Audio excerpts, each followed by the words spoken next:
Tony Reid on one of the very odd races. Well, this story begins with a trailer overturning on a Dunedin motorway. The trailer hit a car travelling alongside. It could have been a disaster. Thankfully, it wasn't.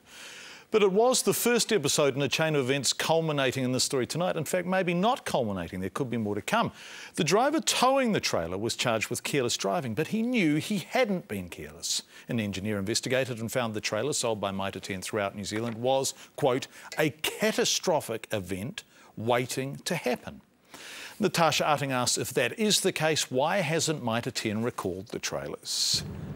On a fine Friday last December, fireman Isaiah Pihor was towing a trailer along the Dunedin motorway when it all went wrong. All of a sudden the trailer started to swing. It started spraying gravel all over the show. As he desperately tried to regain control, and it was at lunchtime, 1 o'clock I think it was. Motorist Catherine Muir was driving alongside. When the trailer didn't stabilise, I knew he was getting out of control. And he did his best to try and straighten up. I was supposed to be a tough man, but I did feel my heart going, and yeah, I'd say I was a little bit scared, yeah. He wasn't the only one. This almighty bang, the trailer hit the lamppost and flipped over. Catherine pulled over just in time. Oh, the gravel went everywhere. And then this wheel off the trailer came flying off and headed for me where I was sitting. And I went, oh my God, I'm going to be killed. I really thought it was going to come through the windscreen. Luckily, the wheel hit the car's bonnet instead, smashing the headlights. The trailer, I don't know, just went. Earlier that day, Isaiah had picked up the trailer from his father-in-law, Donald Sutherland. Ready to go. I'll catch you when you get back. Cool. Donald had bought the tandem axle trailer as a kit set from Mitre 10 for around $3,000. The trailer was 9 months old and it fell apart, basically, collapsed. And not just on the motorway. This is not the first time we've had trouble with the axle. The front axle broke reversing down the driveway. When the front axle broke, Mitre 10 offered to replace it with the same Chinese-made axle. I know a little bit about axles and this one was way too small. So he had a New Zealand-made axle fitted by a specialist trailer supplier instead. That's the front one. That's the first one that broke at that end there, and this is the rear axle. This is the one that caused the accident. Both axles broke on this one. Only a week later, the back axle broke. I'm mad with Mitre 10 for not sorting it out. Imported from China by Avon Trailers, they're sold exclusively through Mitre 10. They told me they were going to recall the trailers before Christmas, and then when I come back from holiday after Christmas, they changed their minds.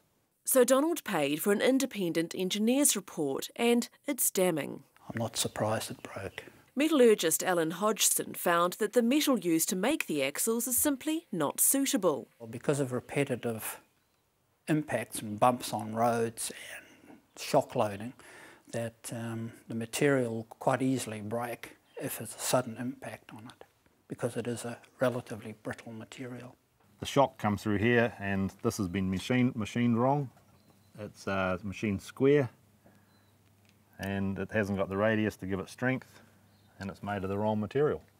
So it's just clean broken break. off. Yep, snap.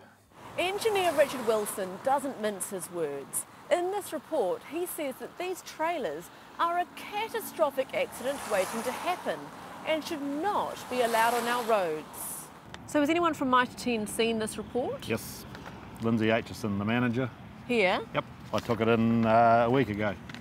And what did he say?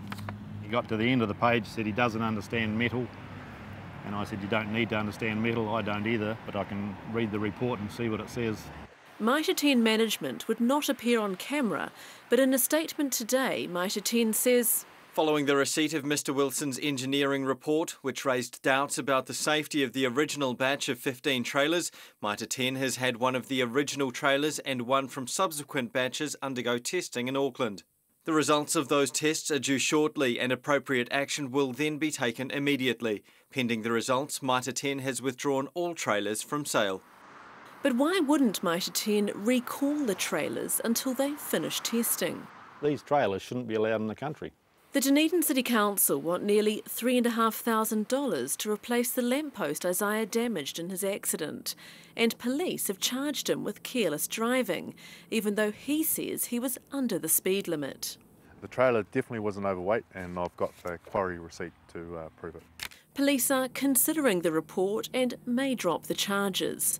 In the meantime, Donald Sutherland has bought himself a new New Zealand-made trailer, but he's worried that these made-in-China models are still on our roads. The accident that happened on the motorway, if that was a motorcycle beside us, or beside Isaiah, the motorcyclist would be dead now.